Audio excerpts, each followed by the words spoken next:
मस्जिद नबवी का एक कोना था और एक बंदा वहां बैठ के दुआ मांग रहा था। उसके दुआ के लफ्जों पे गौर कीजिए, ऐ अल्लाह मैं तुझसे इसलिए मांगता हूं कि तू मेरा अल्लाह है, तेरे अलावा मेरा है भी तो कोई नहीं।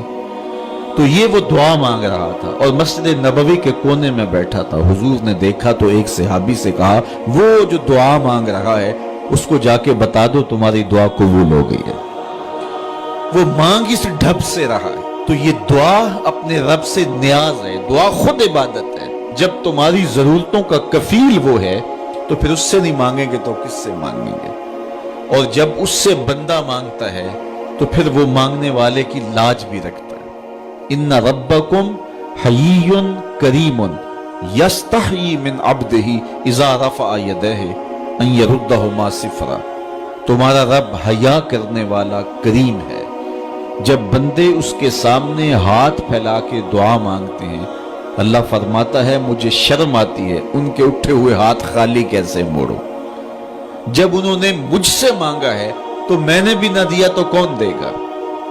मैं एक सादी सी बात करता हूं, इतने लोग जितने लोग यहां बैठे हैं, अगर किसी दुनियादार के डेरे पे चले जाएं और उससे कोई चीज तलब करें और वो देने की इस्तात रखता हो तो वो क्या खाली लुटाएगा?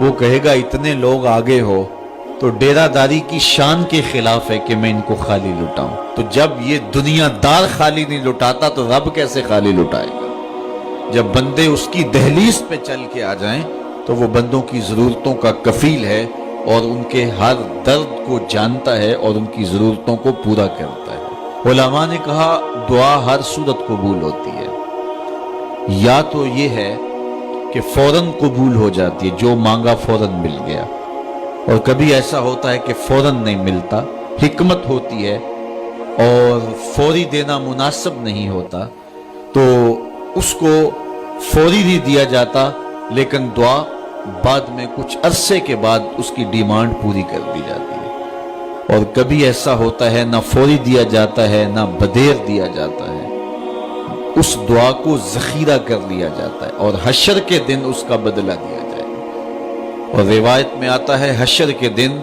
जब उन दुआओं का बदला दिया जाएगा जिनका बदला दुनिया में नहीं मिला था, तो लोग आरजू करेंगे काश के दुनिया में कोई दुआ कबूल ही ना हुई होती, सारे सिले आखिरत में मिलते। अल्लाह अकबर।